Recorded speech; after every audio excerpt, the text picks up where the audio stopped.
Meetings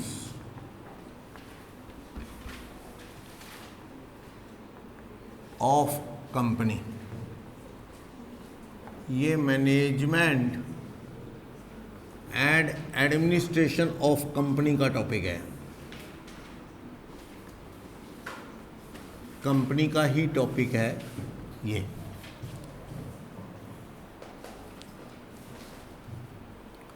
CA inter 1 law, corporate law. देखते section 104, chairman कौन होगा मीटिंग का?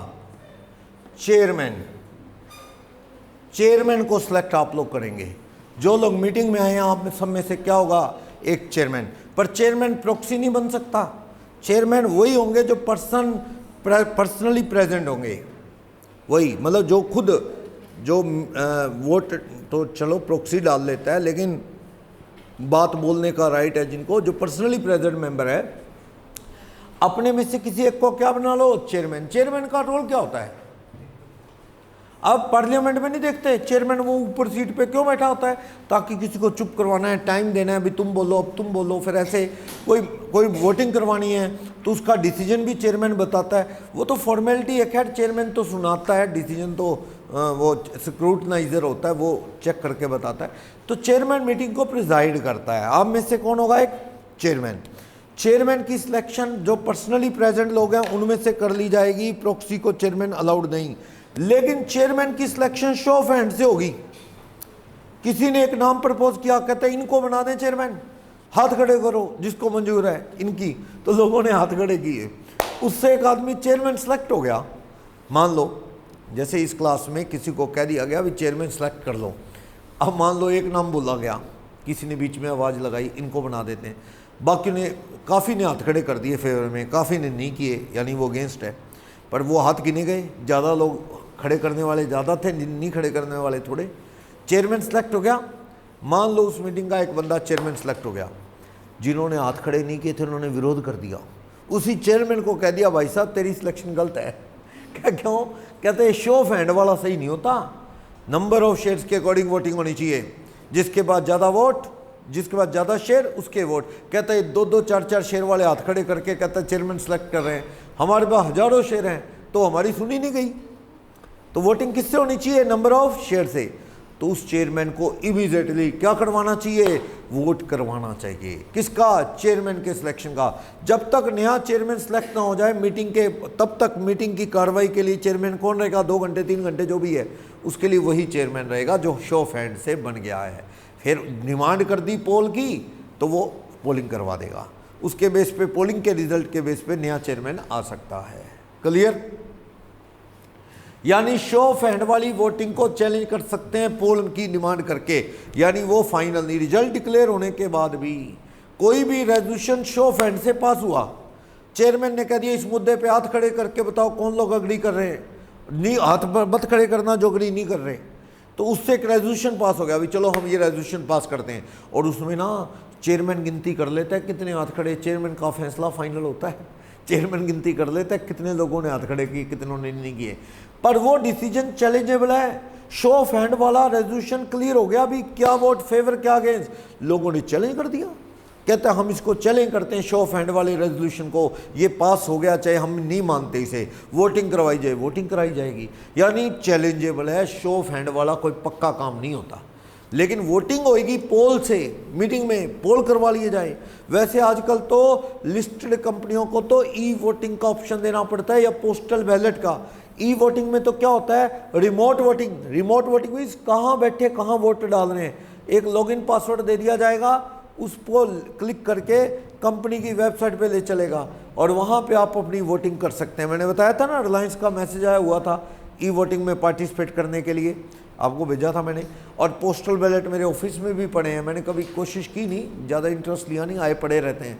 तो वो पोस्टल बैलेट में तो क्या होता है, ई वोटिंग नहीं होती ऑनलाइन लॉगिन पासवर्ड से, वो लेटर आ जाता है, लेटर पे लिखा होता है ये रेजोल्यूशन है, मैं फ़ोटो खींच के भेजूँगा ग्रुप में आपको, वो पोस्टल बैलेट का सैंपल लिखा होता है, भाई इस मैटर पे रेजोल्यूशन पास होना है, ये मैटर ये मैटर ये मैटर, 4 मैटर हैं, बुक्स टेबल बनी होगी, आपके पास इतने वोट हैं तो आप फेवर वाले अगेंस्ट वाले लिख दो।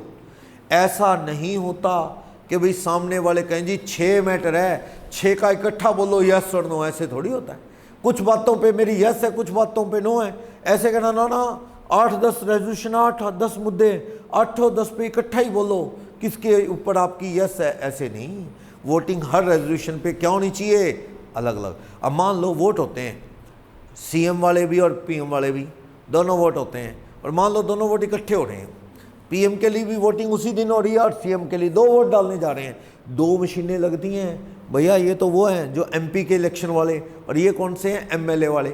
ऐसा होता है क्या कि भैया एक ही बटन दबाना पड़ेगा, या तो दोनों वोट तेरे जाएंगे बीजेपी को या दोनों जाएंगे कांग्रेस को? ना भाई, अगला कहता है जी मैं तो उधर सेंटर में तो एमपी भेजना चाहता हूँ, बीजेपी का बनाना चाहता हूँ, वहाँ पे क्या है मोदी को पीएम, लेकिन लोकल में मैं खट्टर को कभी नहीं चाहता।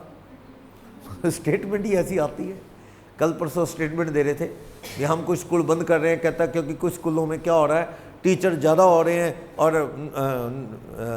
और ऐसा कुछ कह रहा था, दोनों इंग्लिश और हिंदी में, टीचर और अध्यापक कम हो रहे हैं। अध्यापक बोलते हैं ना टीचर, हाँ, टीचर ज़्यादा हो रहे हैं और अध्यापक कम हो रहे हैं, ऐसे स्टेटमेंट आ रही थी उनकी। अध्यापक मतलब वो हिंदी में इंग्लिश में कन्फ्यूज, स्टूडेंट की जगह छात्र कहना था ना, भाई टीचर ज़्यादा हो रहे हैं छात्र कम हो रहे हैं, टीचर ज़्यादा हो रहे हैं अध्यापक कम हो रहे हैं, चलो तो ऐसी स्टेटमेंट आती।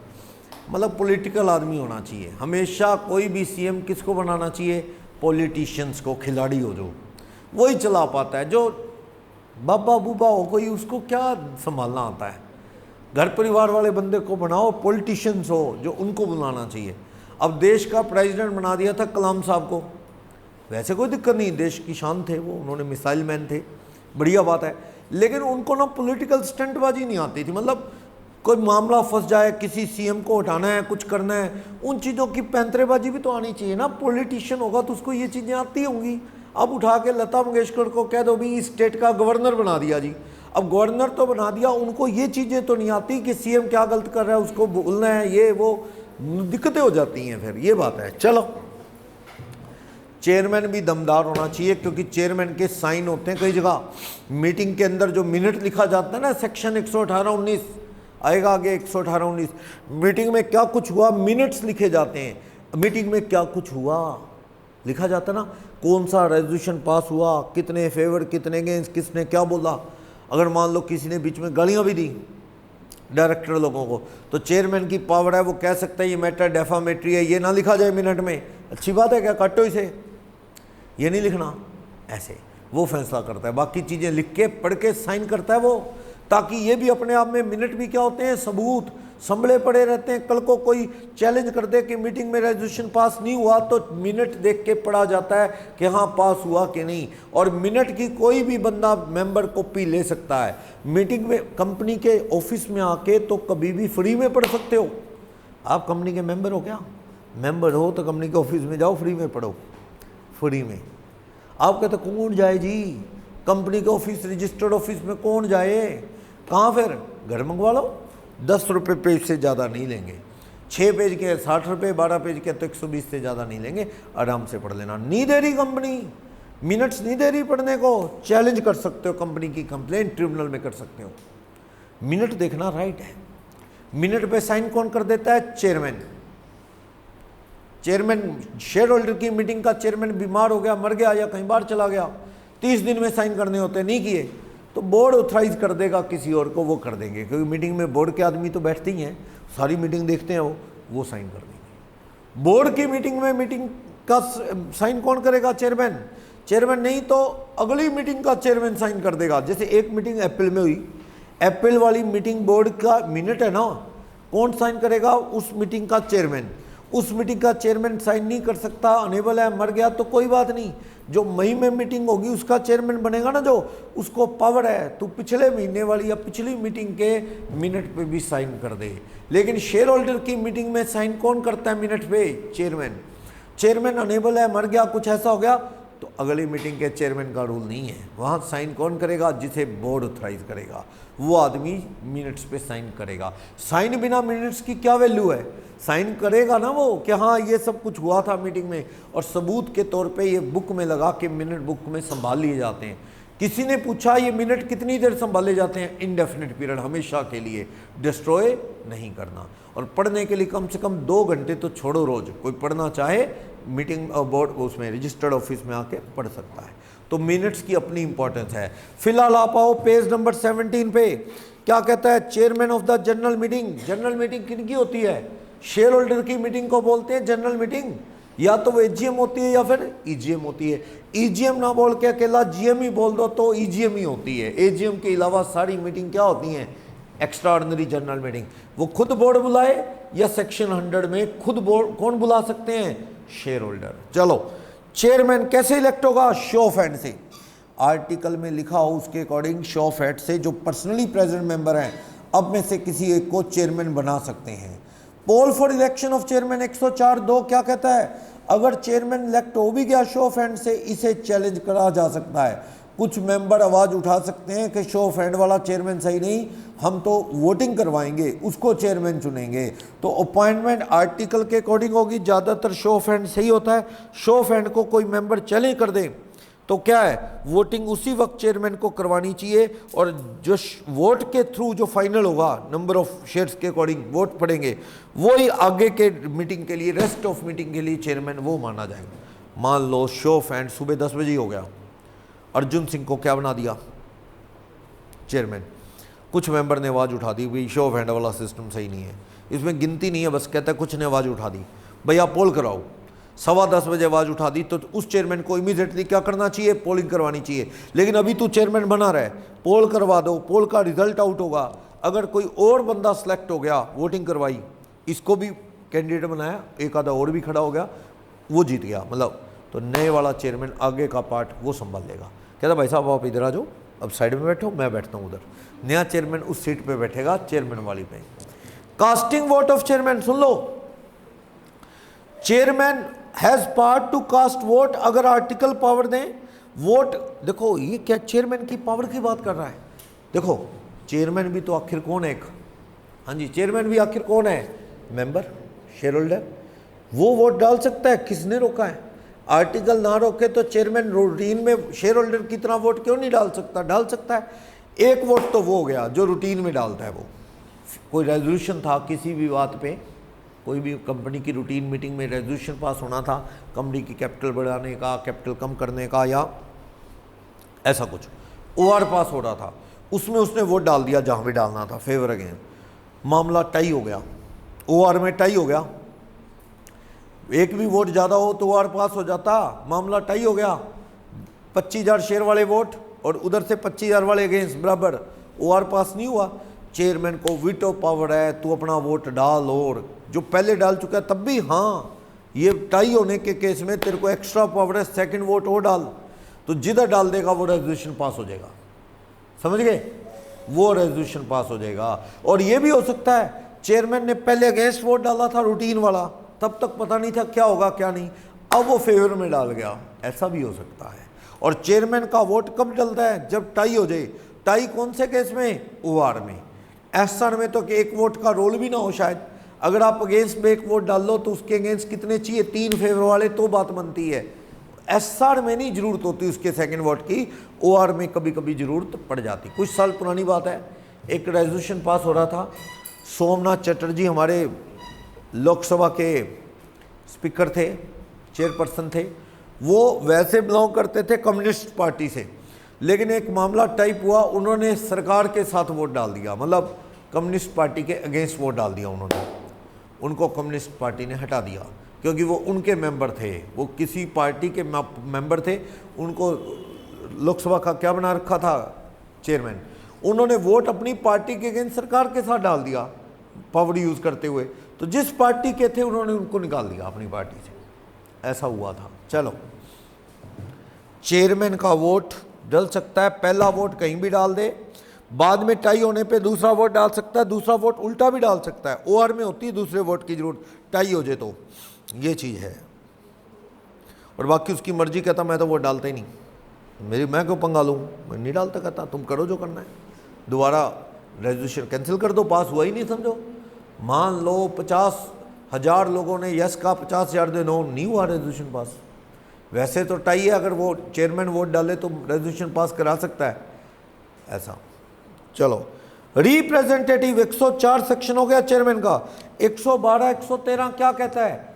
112 113 किसकी बात करता है? रिप्रेजेंटेटिव। हाँ जी, ये कौन होते हैं रिप्रेजेंटेटिव? किसी कंपनी या फिर किसी बॉडी कॉर्पोरेट की तरफ से वोट डालने कौन आएगा? या गवर्नर या प्रेसिडेंट ऑफ इंडिया के नाम शेयर हैं, तो प्रेसिडेंट तो नहीं आएगा मीटिंग में, तो उसकी तरफ से जो आएगा उसे प्रॉक्सी नहीं बोलेंगे, उसे क्या बोलेंगे? रिप्रेजेंटेटिव। तो उसको कोरम में गिना जाएगा? यस। तो 113 तो कह रहा है कई बार कॉरपोरेशन कंपनियां शेयर खरीद लेती हैं, तो मीटिंग में कंपनी तो लाइविंग है ही नहीं, आ ही नहीं सकती, तो बोर्ड किसी को अपॉइंट करके भेजेगा, वो आदमी क्या होगा? रिप्रेजेंटेटिव। और ये मैंने आपको बताया था, प्रॉक्सी भी बना के भेज सकते हो, मेंबर होना जरूरी नहीं। चैरिटेबल कंपनी में जरूरी है कि प्रॉक्सी कौन हो, कंपनी का ऑलरेडी मेंबर ही प्रॉक्सी होगा। चलो, कहता है रेजोल्यूशन पास करते वक्त वोटिंग करेगा ये, और इसको कोरम में गिना जाएगा, वोट डालने का राइट है।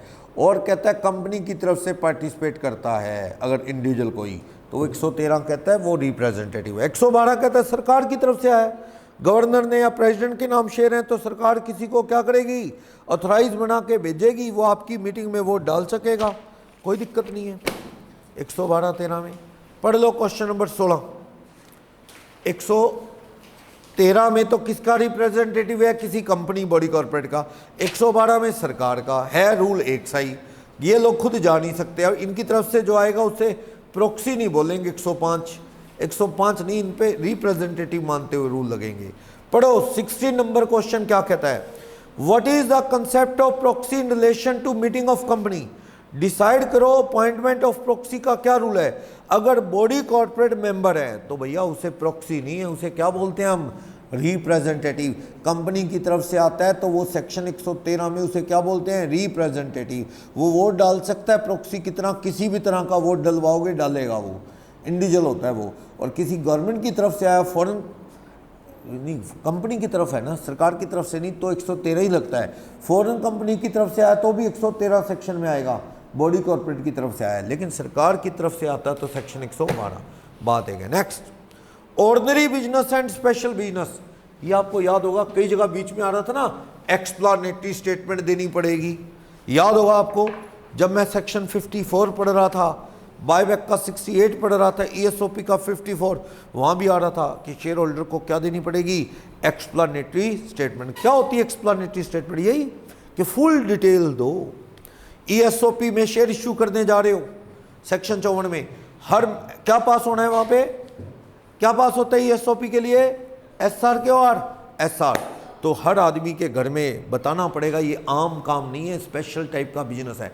मैंने बताया था ऑर्डिनरी बिजनेस क्या होता है। ऑर्डिनरी रेजोल्यूशन और चीज़ है, ऑर्डिनरी बिजनेस और चीज़ है, स्पेशल बिजनेस और चीज़ है, स्पेशल रेजोल्यूशन और। रेजोल्यूशन तो हो गया मीटिंग में वोटिंग के थ्रू या ई वोटिंग के थ्रू, नंबर ऑफ वोट कितने पड़े उस हिसाब से, 3/4 मेजोरिटी स्पेशल, ऑर्डिनरी मेजोरिटी और OR वो चीज़ है। स्पेशल ऑर्डिनरी बिजनेस क्या मैंने बताया था? हाँ जी, ऑर्डिनरी बिजनेस क्या होता है? जनरल मीटिंग में AGM में फाइनल अकाउंट पे डिस्कशन करना, डिविडेंड डिक्लेयर करना, ऑडिटर की अपॉइंटमेंट, रूटीन होता ही ऑडिटर का टेन्योर पूरा हो जाता है और किसी को रखते हैं, या डायरेक्टर को अपॉइंट करना, ये सब क्या है? Ordinary business. सेक्शन 102 कहता है, सिर्फ सुन लो ध्यान से, AGM में ऑर्डिनरी बिजनेस होता है, बस सबको पता है AGM हो रही है, क्या लोगों को बताने की जरूरत है? भैया आप मीटिंग में आना, डिविडेंड डिक्लेयर करेंगे, आप मीटिंग में आना, फाइनल अकाउंट पे डिस्कशन कर देंगे, आप मीटिंग में आना, ऑडिटर डायरेक्टर अपॉइंट करने हैं, ये सब कहने की ज़रूरत नहीं, ये AGM की रूटीन प्रोसीडिंग है, AGM में यही होता है। लेकिन इसके अलावा AGM में कुछ और होना है क्या? इसके अलावा AGM में कोई बायबैक का डिसीजन लेना है, कोई और शेयर इशू करने का, राइट शेयर किसी और को देने का, या कुछ ऐसा DVR इशू करने का, बायबैक का कुछ है क्या? अगर है तो ये स्पेशल बिजनेस है, इसकी डिटेल पूरी देनी होगी, एक्सप्लानेटरी स्टेटमेंट देनी होगी। एक्सप्लानेटरी स्टेटमेंट का मतलब सिर्फ इतना कहने से काम नहीं चलेगा कि हाँ we are going to decide about the issue of sweat equity share, क्या इतने से काम चल देगा? ना, क्या देनी होगी? जैसे कोई आपको इन्विटेशन दे शादी का, वो कहे कि जी हमारे बच्चे की शादी, आप पूरी फैमिली के साथ आना, बस चल देगा। आप गुस्से हो जाओगे कि फॉर्मेलिटी करके शादी पे आ जाना, ये तो बताया नहीं लड़के का नाम क्या है, लड़की किनकी है, ठीक है, कहाँ शादी है, कितने बजे शादी है, ये तो बताओ ना, कार्ड पूरा दो। होता ना ऐसे, पढ़ना चाहिए, किसी ने नहीं होता। आधे तो इधर उधर रख लेते हैं, वो जब जाना होता है ना दोस्त को फ़ोन करते हैं, अभी कहाँ है, फ़ोन करके वहाँ जाते हैं, ऐसे होता है। लेकिन फिर भी बंदे को पूरा इनविटेशन पे डिटेल होता है ना, नाम with best compliment from RSVP वगैरह, चाचा चाची और उनके सबके नाम, नीचे बच्चों के, मेरे मामू की शादी में जरूर आना लिखा होता, वो सारा कुछ है ना, सारा वो कार्ड। अभी सिरसा में एक फेमस टेलर है, उसकी इनविटेशन कार्ड आया था, तो उसमें उसने ना कुछ नहीं लिखा था फैमिली, उसने सीधा लिखा था you are cordially invited to the programme, ये वो, बस डेट वेन्यू, बस कोई परिवार का नाम नहीं, किसी का कुछ नहीं। नया स्टाइल, कहता है ऐसे ही डाले जाते हैं, पढ़ते पढ़ते हैं नहीं, दादा का नाम डाले जा रहे हैं, दादी का नाम डाले जा रहे हैं, लड़की के पेरेंट्स का नाम डाले जा रहे हैं, कहाँ के हैं वो डाले जा रहे हैं। कहता किसी ने क्या लेना है कहाँ के हैं, तो उसने सीधा दिया हुआ था, बस कोई परिवार का नाम नहीं, कुछ नहीं, बस सीधा 2-3 लाइनों में। अलग स्टाइल है ये भी, लोग ऐसा नया करना चाहते हैं, आने वाले टाइम में ऐसा ही हो शायद। चलो वही बात है, पढ़े ना कोई पढ़े, आप नोटिस भेजते हो ना 101 लेंथ ऑफ नोटिस 21 क्लियर दिन का, उसके अंदर आप क्या देना, नोटिस के अंदर एक्सप्लानेटरी स्टेटमेंट उन मैटर्स की जो ऑर्डिनरी बिजनेस नहीं है, क्या देना। जैसे ESOP में शेयर देने, क्या बताओगे, ESOP में शेयर इश्यू करने का डिसीजन होना है, SR पास करना है, कितने रुपए का शेयर इश्यू करने का आइडिया है, मार्केट में रेट क्या है, class of share holder, class of employee to whom shares are required to be issued, ये सारी डिटेल दोगे। बायबैक करना है तो क्या देना होगा, बायबैक करने इक्विटी का पर्पस क्या है, बायबैक का ओवर कैपिटलाइजेशन हो रहा है, बायबैक का प्राइस आइडिया क्या होगा, ठीक, प्रोपोर्शनेट बायबैक किए जाए, फुल डिटेल। पता है क्यों फुल डिटेल, कोई आना चाहे तो ठीक, ना आना चाहे तो ठीक, घर बैठे अगले को जानकारी तो पूरी हो, क्लियर ना, इन्फॉर्मेशन तो पूरी आए। एक स्टूडेंट को आज क्लास ऑफ है बताया ही नहीं, वो नाराज होगा, कहता है सर कमाल होगी, आप मेरे को मैसेज नहीं देते, सबको मैसेज आता है, मेरे पास मैसेज नहीं आता। मैंने कहा तूने आना तो है नहीं, बाकी तो आते हैं, तूने आना तो नहीं। कहता क्या पता सर मैं बाई चांस उस दिन आ जाऊँ, तो ये तो गलत बात है, हूँ तो पार्टी क्लास का, चाहे ऑनलाइन लगाऊँ चाहे मैं वहाँ हूँ। अब क्लास में कई लोग हैं, अब लगा रहे होंगे, अंजलि है, कोमल है, नरेश है, चिराग है और जतिन जिंदल है, 1-2 और भी होंगे, तो वो ऑनलाइन लगाते हैं। कई तो आए नहीं 2-3 महीने से, आप में से कई नहीं आए, अंजलि कोमल कई महीनों से नहीं आई, 2-3 महीने से, नरेश कभी कभार आता है जब बुक लेनी होती है 2 लोग तो है ही चलो बाहर के। तो कई बार ऐसा होता है कि इन्फॉर्मेशन तो दो उनको, कोई भी जानकारी तो दो, अच्छा सा नहीं फील होता उनको, क्या हम क्लास का पार्ट नहीं है। अब मान लो सिरसा में कोई फंक्शन है, ICI का है, अपना इंस्टीट्यूट का है, तो बाहर वालों को भी तो बता दो, मूड हो आ जाएगा, अगला ना हो नहीं आएगा, पर उसे बता दो, उसे ऐसा ना फील हो कि मुझे क्लास का पार्ट ही नहीं समझा जाता, चाहे आपको पता नहीं आना तो भी बता दो। वही चीज़ है, फुल एक्सप्लेनेशन देनी है, ऑर्डिनरी बिजनेस की नहीं। और हाँ, AGM में तो ये 3-4 चीज़ें ऑर्डिनरी बिजनेस है जिसका पहले कुछ डिटेल देने की जरूरत नहीं। डिविडेंड डिक्लेरेशन, डायरेक्टर की अपॉइंटमेंट, ऑडिटर की अपॉइंटमेंट, फाइनल काउंट पे डिस्कशन, ये ऑर्डिनरी। इसके अलावा कुछ और फैसला करना है, स्पेशल बिजनेस, फुल डिटेल लो। और GM तो होती खास वजह से है, जनरल मीटिंग तो बाय लो जरूरी नहीं ना, AGM तो हर 6 महीने में होनी है, 96 सेक्शन। EGM तो बुलाई क्यों गई, स्पेशल बिजनेस ही डील तो करना है, तो उसका आता फुल एक्सप्लेनेटरी स्टेटमेंट आपको देनी होगी। सेक्शन 102(2)A, राइट साइड में देखो, ऑर्डिनरी बिजनेस क्या है, 102 के अंदर ही 2A, क्या ordinary business, final count discussion, dividend declaration, director की अपॉइंटमेंट, रेम्यूनरेशन फाइनल करना, ऑडिटर की अपॉइंटमेंट फाइनल करना। इसके अलावा AGM में सब कुछ क्या होता है, GM में तो सब कुछ ही क्या है, एक्स्ट्रा ऑर्डिनरी है, स्पेशल बिजनेस है, पर AGM में इन मुद्दों के अलावा और कुछ डील करना है तो वो भी क्या है, स्पेशल। इधर आ जाओ लेफ्ट साइड में, स्पेशल बिजनेस क्या है, AGM में 102(2)A वाला मैटर छोड़ के बाकी सब कुछ क्या है, स्पेशल बिजनेस। और GM में तो हर प्रोसीडिंग ही क्या है, जरूरी काम है, स्पेशल बिजनेस है। नीचे फुल टेक्स्ट देना पड़ता है, हाँ स्पेशल बिजनेस का, ऑर्डिनरी का देना है कुछ नहीं।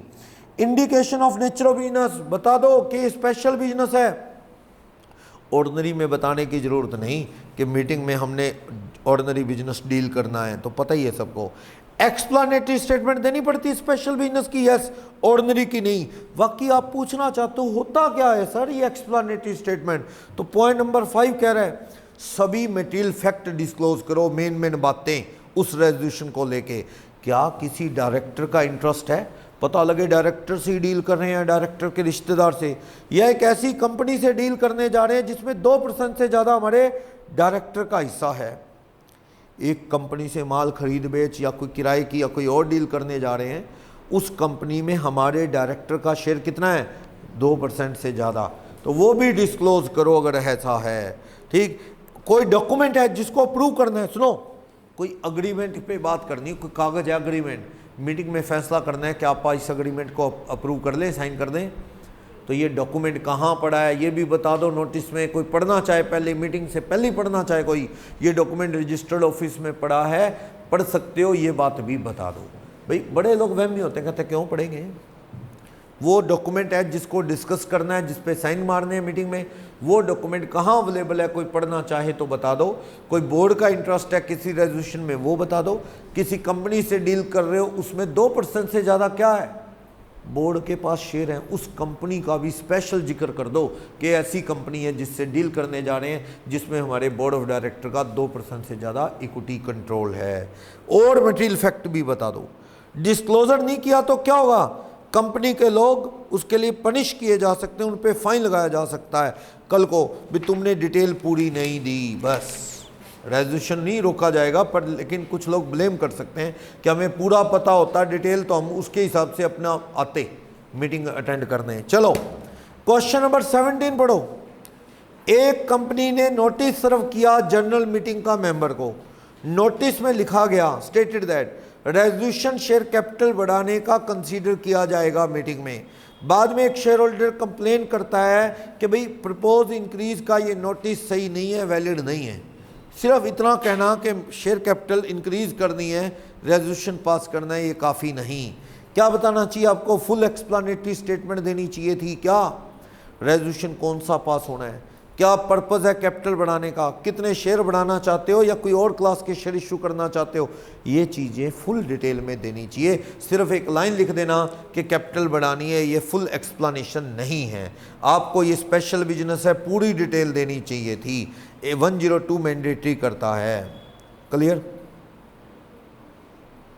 ये इनवैलिड नोटिस है, सही नोटिस नहीं दिया और कंपनी के ऑफिसर को पनिश किया जाएगा जिन्होंने ये नोटिस दिया है। 18 क्वेश्चन पढ़ना। एमएच कंपनी ने नोटिस दिया मीटिंग का मेंबर को। नोटिस स्टेटेड दैट के sweat equity share would be considered in the meeting. फिर वही बात, इतना कहने से काम नहीं चलेगा ना कि स्वेट इक्विटी शेयर इशू करने हैं। मिस्टर ए शेयर होल्डर है एमएच कंपनी का, कंप्लेंट करता है कि स्वेट इक्विटी शेयर पूरे डिस्क्लोज नहीं किए गए। तो ये सही कह रहा है वो बंदा, नोटिस गलत है और ये नोटिस देने वाले लोगों को क्या है, पनिश किया जा सकता है, नोटिस सही नहीं दिया तुमने। क्लियर है, तो नोटिस सही देना चाहिए। क्या देना चाहिए एक्सप्लेनेटरी स्टेटमेंट में, कितने शेयर देने हैं, किस रेट में देने हैं, मार्केट में रेट क्या है, किस क्लास के एम्प्लॉय को ईएसओपी में शेयर देने हैं, ये फुल डिटेल देनी चाहिए। सिर्फ इतना कहने से काम नहीं चलेगा कि हाँ ईएसओपी में शेयर देने हैं। ये नोटिस इनवैलिड है और गलत नोटिस देने पे पनिशमेंट के लिए तैयार हो जाओ जिन्होंने ये नोटिस भेजा है। नेक्स्ट, ऑर्डिनरी और स्पेशल। अब देखो ये तो 102 तो क्या था, ये बच्चे ना मिक्स कर ले, वो तो नोटिस है ऑर्डिनरी बिजनेस का या स्पेशल, मीटिंग में ये डिस्कस होना है या ये डिस्कस होना है, वो नोटिस है। अब ये क्या है, रेजोल्यूशन, ऑर्डिनरी रेजोल्यूशन यानी ओआर या स्पेशल रेजोल्यूशन यानी एसआर। सेक्शन 114 कहता है ओआर क्या होता है, आधे से ज्यादा लोग जो बात कह देंगे वो मान ली जाएगी, वो ऑर्डिनरी रेजोल्यूशन पास हो गया। एसआर पास होना क्या है, अगेंस्ट वालों के फेवर वाले 3 गुना हो, अगेंस्ट वाले 70 हैं तो फेवर वाले कितने हो 210, फेवर वाले 3 गुना हो ना फेवर वाले, तो रेजोल्यूशन पास होगा। अगर मान लो अगेंस्ट वाले 70, फेवर वाले कितने हैं 140, नहीं बनेगी बात, 3/4 चाहिए, 3 गुना, तो रेजोल्यूशन पास होगा। और ये स्पेशल रेजोल्यूशन की कॉपी 30 दिन में आरओसी को भेज दी जाती है। किसी भी चीज पे एसआर पास होना, एसआर पास मेन मुद्दों पे होता है। बड़े डिसीजन किससे होते हैं, आप एग्जांपल लो। हाँ जी, ओआर कब कब पास होता है, एक आधा एग्जांपल दे दो। कैपिटल ऑथराइज कैपिटल बढ़ानी है, क्या पास होगा? OR। डिमिनिशन ऑन कैपिटल करना है, अनइश्यूड शेयर को उड़ाना है तो क्या पास हो जाएगा? OR। आर्टिकल चेंज करना है तो क्या पास होगा? SR। लोकेशन दूसरी स्टेट में लेके जानी है तो क्या चाहिए? SR। सिटी चेंज करना है तो भी SR। बस दूसरी स्टेट में जाओगे तो सेंट्रल गवर्नमेंट की परमिशन भी चाहिए होगी। बायबैक के लिए क्या चाहिए? 10% से 25% के बीच में SR। ESOP के लिए भी क्या? SR। ठीक है ना। प्रीमियम पे शेयर इश्यू करना है, कोई रेजोल्यूशन की जरूरत नहीं, डिस्काउंट पे इश्यू कर ही नहीं सकते। तो SR कभी OR। तो वो सारी चीज़ें जो हैं आपको क्या है, तरह तरह के मैटर पे कभी OR तो कभी क्या पास किए जाते हैं? SR। तो ये क्या कहता है? OR क्या है? मोर देन 50% की मेजोरिटी OR, SR 3/4 मेजोरिटी। ठीक है। वोटिंग कैसे होती है मीटिंग में? कई बार तो शो ऑफ हैंड से, वो छोटे मोटे मुद्दों पे होती है, अच्छी वोटिंग नहीं होती है। पता है क्यों? क्योंकि इसमें नंबर ऑफ शेयर नहीं देखे जाते, एक आदमी एक हाथ खड़ा करेगा, इसलिए अच्छी नहीं है। इसको तो चैलेंज भी कर सकते हो, शो ऑफ हैंड से वोटिंग होगी, डिसीजन भी आ गया कि रेजोल्यूशन पास कर दिया गया ऐसे OR या SR। मान लो 70 लोगों ने फेवर में हाथ खड़े किए, 70 लोगों ने, और 20 लोगों ने अगेंस्ट में, मतलब नहीं माने, तो रेजोल्यूशन पास हो गया ना SR। पर थोड़े से लोगों ने पोज कर दिया, कहते ये शो ऑफ हैंड वाली मंजूर नहीं है, वोटिंग कराओ, वोटिंग होगी। यानी इसको चैलेंज किया जा सकता है, शो ऑफ हैंड वाली रद्द हो सकती है। लेकिन इलेक्ट्रॉनिक वोटिंग या बैलेट पेपर वाली वोटिंग होगी, जो डिसीजन आ गया वो फुल एंड फाइनल है, उसको कोई कहे दोबारा वोटिंग करवाओ, नॉट पॉसिबल। ठीक है। शो ऑफ हैंड को चैलेंज कर सकते हो, पोल करवा लो। पोल कहाँ होता है? मीटिंग में। आए हुए बंदों को अचानक आ गया भी आओ पोल करते हैं, उनको वहीं पेपर दे दो, पोस्टल बैलेट। ठीक है, पोलिंग करवाई जाएगी। वैसे एक तरीका है ई वोटिंग, आजकल ये बड़ी कामयाब है लिस्टेड कंपनियों में। E voting, e voting remote भी हो जाती है ना। ई वोटिंग में तो क्या होगा, हर एक को राइट है वोट डालने का, घर बैठे डालेगा। जो मीटिंग में गया वो मीटिंग में ई वोटिंग कर देगा, मीटिंग में भी मशीन लगा दो, वोटिंग हो जाएगी। या वहाँ बैठ के भी नेट के थ्रू वोटिंग कर लो, और जो नहीं गए वो घर बैठ के रिमोट वोटिंग कर लो। ई वोटिंग होगी, सबको मौका मिलेगा वोट डालने का। लास्ट मेथड कौन सा है? Postal ballot. जो मीटिंग में नहीं जाना चाहते या कंपनी मीटिंग बुलाती नहीं, रेजोल्यूशन किससे पास कर दे? पोस्टल बैलेट से। सबके घर में क्या भेज दे? Postal ballot. और रिटर्न लेटर बना के टिकट लगा के दे देती कंपनी। मान लो वंशिका के पास पोस्टल बैलेट आ गया, वोट लिख के ये भेजना चाहती हैं, कहते कौन लगाए 25 रुपये टिकट के, पोस्ट ऑफिस की टिकट के कौन लगाए, क्या जरूरत है हमें। तो कंपनी क्या है, वो टिकट लगा के रिटर्न लेटर डाल देती है एड्रेस लिख के। आलस भी होता है कौन एड्रेस लिखे, टू कंपनी फ्रॉम, ये कंपनी कहते लो वो भी हम एनवेलप दे देते हैं, नाम लिख के एड्रेस करके, टिकट लगा के प्लीज़ आप अपना वो टिक करके ना ऑप्शन वोट के डाल के पोस्ट कर देना प्लीज़। ये नहीं करोगे तो क्या होगा, आप एब्सेंस हो जाओगे, आप एब्सेंट हो जाएगी आपकी। जो डालेंगे पोस्टल बैलेट कंपनी को पहुंच जाएंगे, वो पोस्टल बैलेट कौन गिनेगा? एक बंदा अपॉइंट किया जाता है स्क्रूटनाइजर, या एक से ज़्यादा, वो स्क्रूटनाइजर वोट गिनते हैं ऐसे। और पोस्टल बैलेट पे आप अपने साइन कर देना, नीचे साइन करके भेज दो स्क्रूटनाइजर को। सभी मेंबर के पास कितने शेयर हैं, कितने वोट हैं, और उनके साइन का स्पेसिमन दे दिया जाता है, ताकि वो कल को देख सके कि वोट सही डाला गया है। ठीक है, ऐसे। तो ऑर्डिनरी रेजोल्यूशन में या SR में पोल करवाया जा सकता है मीटिंग में, या शो ऑफ हैंड, या इलेक्ट्रॉनिक मीटिंग में, या रिमोट वोटिंग। पोस्टल बैलेट घर में भेज दिए जाते हैं, लोग भर के भेजते हैं। ये तरीके वोट करने के। मीटिंग में तो पर्सनली प्रेजेंट वाले भी, प्रॉक्सी भी, दोनों वोट डाल सकते हैं, कोई दिक्कत नहीं है। ठीक है। फाइलिंग ऑफ SR 30 दिन में हर एक SR की कॉपी किसको भेजी जाती है? ROC को। 117 सेक्शन कहता है कोई भी स्पेशल रेजोल्यूशन पास हो उसकी फुल डिटेल एक्सप्लेनेशन देके ROC को बता दिया जाए। क्वेश्चन नंबर 19 पढ़ना।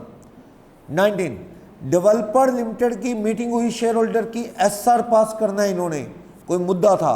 20 वोट फेवर में डले, 4 अगेंस्ट डले, 8 ने वोट डाला ही नहीं। जिन्होंने वोट नहीं डाला उनको रहने दो। अगेंस्ट वाले कितने हैं? 4। उसका 3 गुना 12 फेवर वाले हैं, 20 फेवर वाले हैं, तो रेजोल्यूशन पास हो गया। 3 गुना चाहिए थे तो 5 गुना फेवर वाले हैं, रेजोल्यूशन पास हो गया समझो।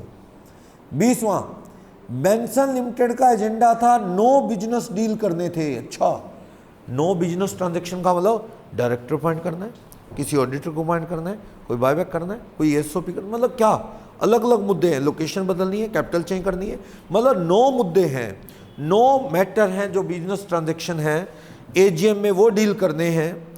टू बिजनेस तो साहू और प्रणव को डायरेक्टर अपॉइंट करने की भी उसी के अंदर हैं।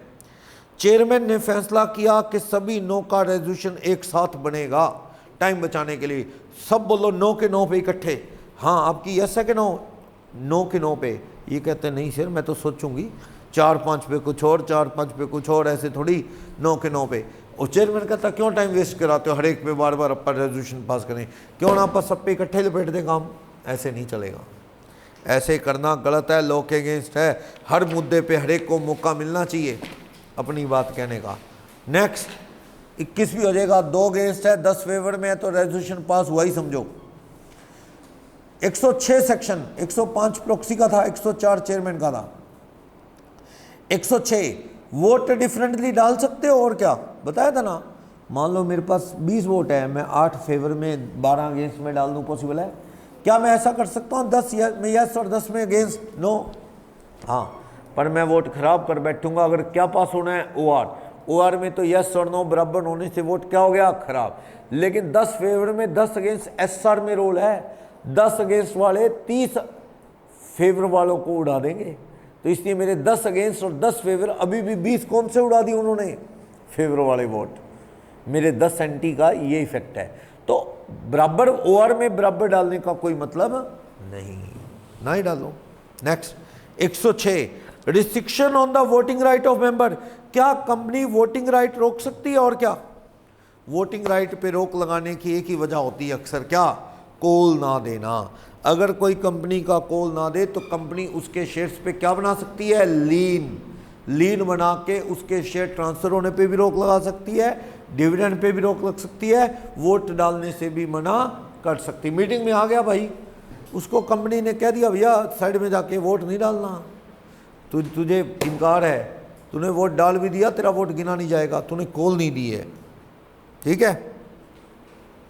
मेंबर को आर्टिकल के रूल के अकॉर्डिंग रोक सकती है। क्वेश्चन नंबर 22 यही कहता है, सी एक मेंबर है एलएस कंपनी का, उसके पास अपने नाम से शेयर है जिस पे फाइनल कॉल नहीं भरी, और कहता है वो डिनाई कर देता है, कंपनी डिनाई कर देती है तुझे मीटिंग में वोट डालने नहीं देंगे, हमारे आर्टिकल में रूल है ऐसा, तो क्या ये कंपनी इनकार कर सकती है? 106 पावर देता है आर्टिकल में, अगर रूल है तो कंपनी वोट डालने से इनकार कर दे तो क्या गलत है? सही है।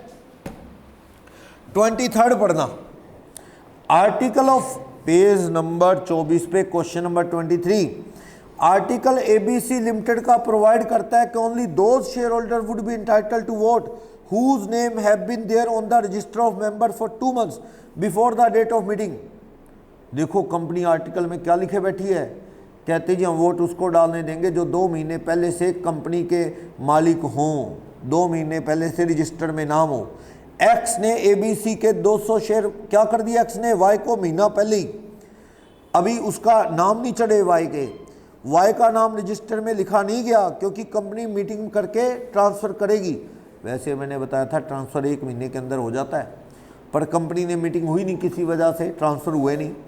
एक्स मीटिंग में आया और कंपनी एक्स को रोक रही है, एक्स को रोक रही है, कहती तू तो शेयर बेच चुका है, कहता है फिर वाई को बुला लूँ, बाहर खड़ा है मेरे को पता था तुम गेम खेलोगे, मेरे को नहीं, फिर वाई को बुला लेता हूँ, वो मालिक है, कहते उसके नाम नहीं हुए, कहता फिर मैं वोट डाल देता हूँ, मेरा नाम रजिस्टर वो मेंबर में है, क्या तेरे पास शेयर नहीं है, तू क्यों वोट डालेगा? क्या ये तो पंगा है।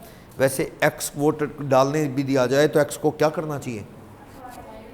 वाई के इशारे पे वोट डालना चाहिए, तुझे अपनी मनमर्जी नहीं करनी चाहिए, क्योंकि तो अब तेरा क्या है इस कंपनी में, तू तो ये शेयर बेच चुका है, लास्ट टाइम आया तू कंपनी में, ठीक है, तू शेयर बेच चुका है, अब तो वोट किसने डालना है?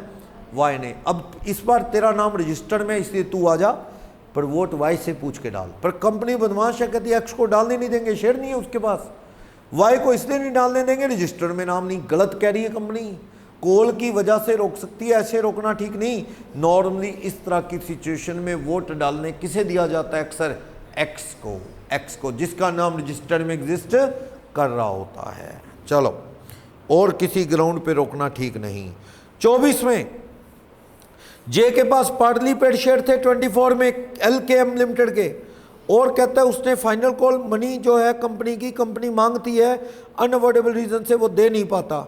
General meeting of share holder है, चेयरमैन ने उसका वोट डालने का राइट डिसलॉ कर दिया। पर article do not permit a share holder to vote if he has not paid the call on share held by him. Article रोकते हैं, आर्टिकल में रूल है ना, आर्टिकल रोकते हैं, जिसने कॉल नहीं दी उसको शेयर वोट डालने नहीं देंगे। तो सही है क्या गलत है? अगर आर्टिकल साइलेंट हो तो नहीं रोक सकते। आर्टिकल में रूल है कि वोट डालने नहीं दिया जाएगा, कॉल बाकी है, तो क्या गलत है इसमें? सही बात है बिल्कुल।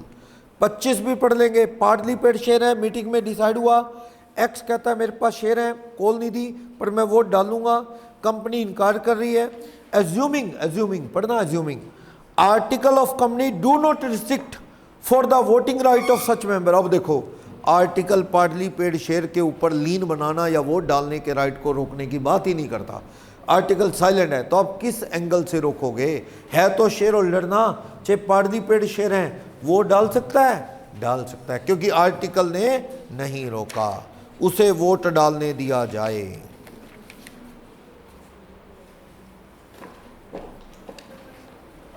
सही है।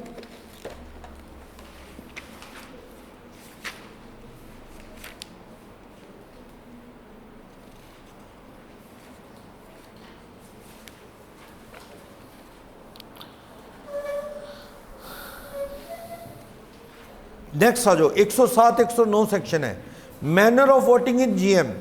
वोटिंग कैसे होती है अभी बताया ना मैंने। 107 109 कहते हैं वोटिंग कैसे होती है? शो ऑफ हैंड से, शो ऑफ हैंड को चैलेंज कर सकते हो, पोल, वैसे रूटीन में भी पोल, वरना आजकल चल रहा है ई वोटिंग और पोस्टल बैलेट। ई वोटिंग में तो जो नहीं आए घर बैठे डाल दो, जो आए हैं मीटिंग में आके डाल दो। पोस्टल बैलेट से भी आजकल रेजोल्यूशन पास होने लगे, अच्छी बात है, बढ़िया है, सबको मौका मिलता है वोट डालने का। देखो, voting by show of hand 107 कहता है अलाउड है, हाँ अलाउड है शो ऑफ हैंड से, जब तक कि कोई पोल डिमांड ना कर ले या इलेक्ट्रॉनिक वोटिंग की डिमांड ना कर ले तो शो ऑफ हैंड वाली वोटिंग सही है। लेकिन वोट का, शो ऑफ हैंड का रिजल्ट डिक्लेयर हुआ या नहीं हुआ, दोनों ही केसेस के अंदर शो ऑफ हैंड में चेयरमैन जो गिनती गिन देता है ना, चेयरमैन कह देता है इतने फेवर में इतने अगेंस्ट वो फाइनल है, उसको कोई चैलेंज नहीं किया जा सकता। लेकिन पोल की डिमांड कर ले कोई, अगला कहता है शो ऑफ हैंड सही नहीं है, तो इसको चैलेंज कर सकते हैं। अगर पोल का, voting by show of hand का रिजल्ट आ गया तब भी पोल की डिमांड की जा सकती है और वो शो ऑफ हैंड का रिजल्ट सेट असाइड कर दिया जाएगा, पोल करवा के फाइनल फैसला लिया जाएगा। नीचे 109 सेक्शन क्या कहता है? वोटिंग बाय पोल हो रही है कंपनी में, चेयरमैन खुद भी करवा सकता है। कोई मैटर है जिस पे वोटिंग होनी है कंपनी में, चाहे वो ऑथराइज कैपिटल बढ़ाने का है या ऑब्जेक्ट क्लोज चेंज करने का है या नेम बदलने का है, कोई भी मैटर, उस पे चेयरमैन खुद ही क्या करवा सकता है? वोटिंग बाय पोल, पोल करवा दे। और ऑब्लिगेशन ऑफ ऑर्डर ऑफ पोल, अच्छा चेयरमैन ने खुद नहीं कहा, लोग डिमांड कर दें। कितने लोग? कम से कम 5 लाख रुपए के शेयर रखने वाले डिमांड कर देना, 1/10 of the share of company और 5 lakh, which ever is more और मोर। देखो मतलब एक चीज पूरी होनी चाहिए, विच एवर इज लेस से बनेगी ना बात।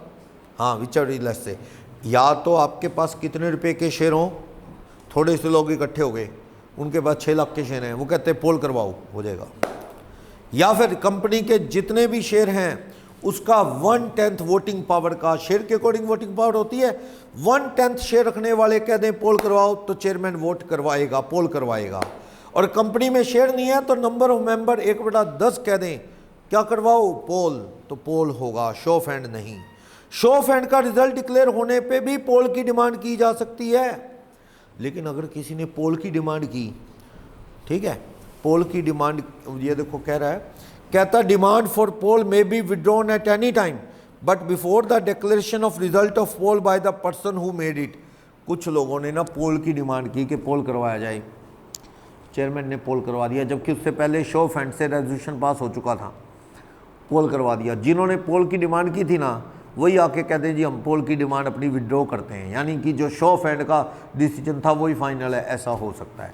जिनको ऑब्जेक्शन थी शो ऑफ हैंड वालों पे तो पोल करवाया, अब वही कहते हैं जी पोल छोड़ो, पोल का रिजल्ट रोक दो, बस शो ऑफ हैंड वाला मंजूर है, हमें कह सकते हैं, कह सकते हैं।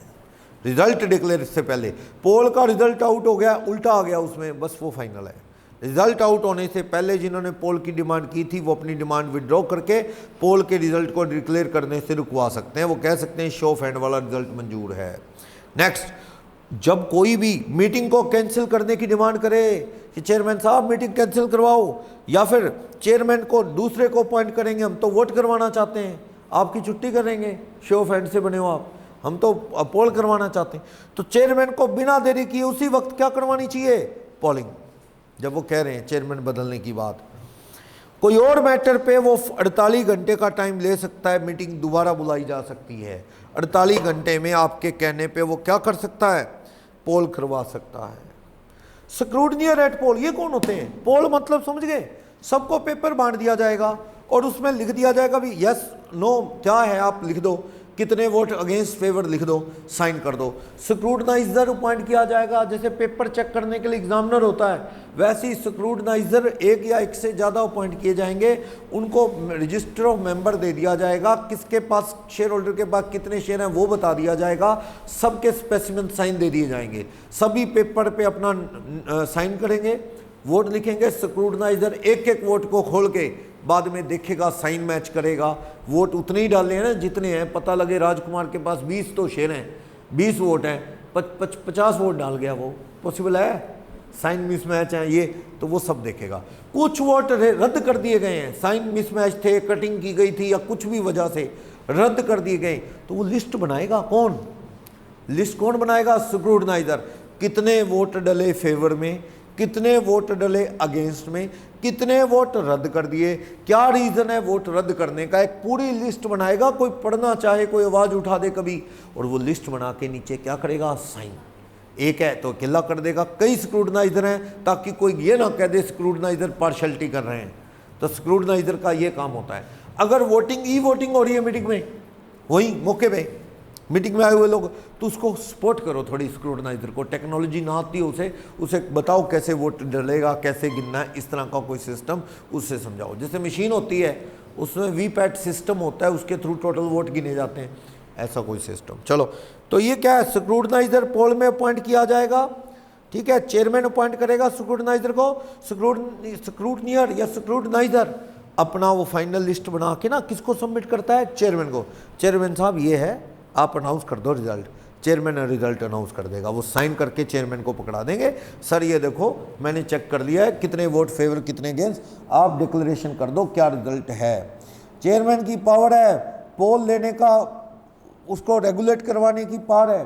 पोल का रिजल्ट भी कौन डिक्लेयर करता है? चेयरमैन, लेकिन वो वोटों के दम पे होता है। प्रोसीजर स्क्रूटनाइजिंग का क्या है नीचे बता रहे हैं। चेयरमैन को किसे अपॉइंट करना है? स्क्रूटनाइजर को।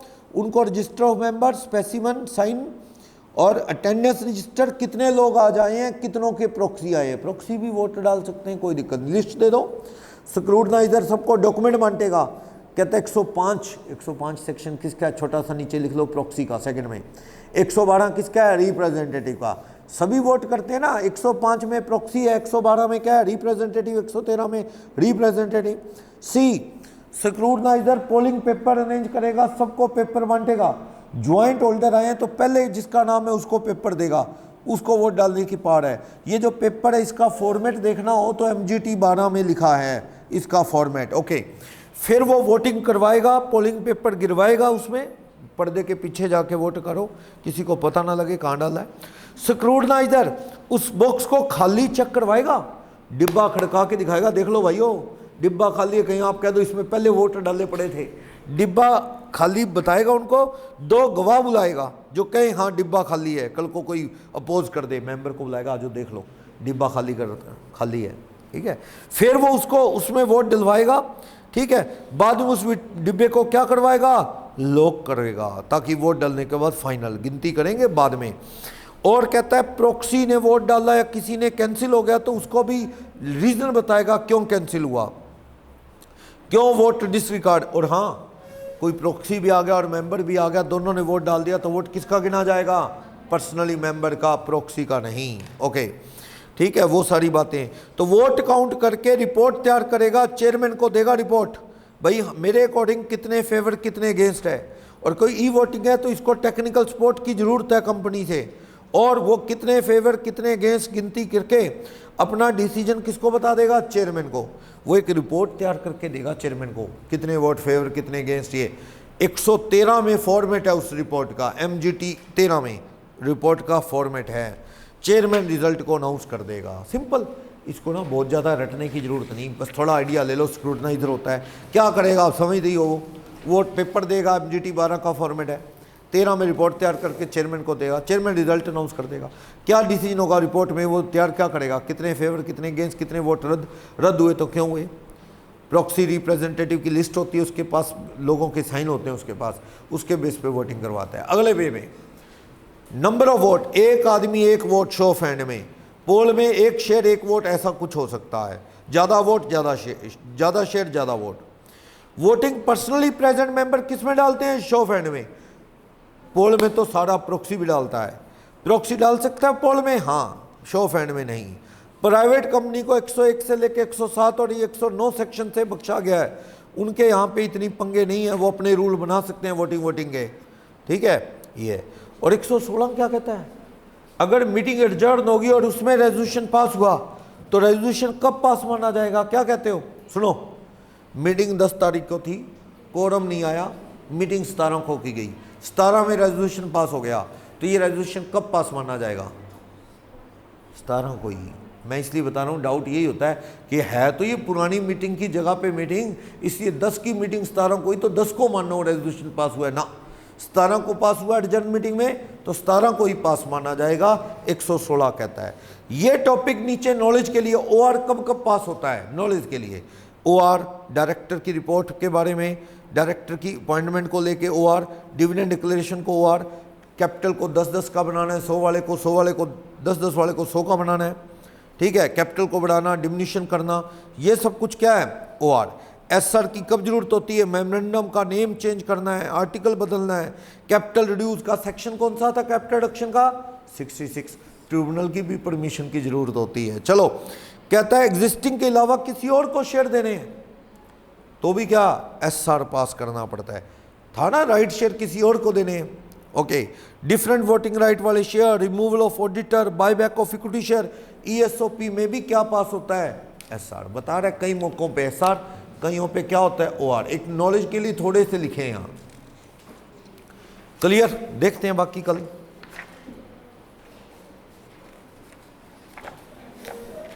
इंपॉर्टेंट चैप्टर है ये।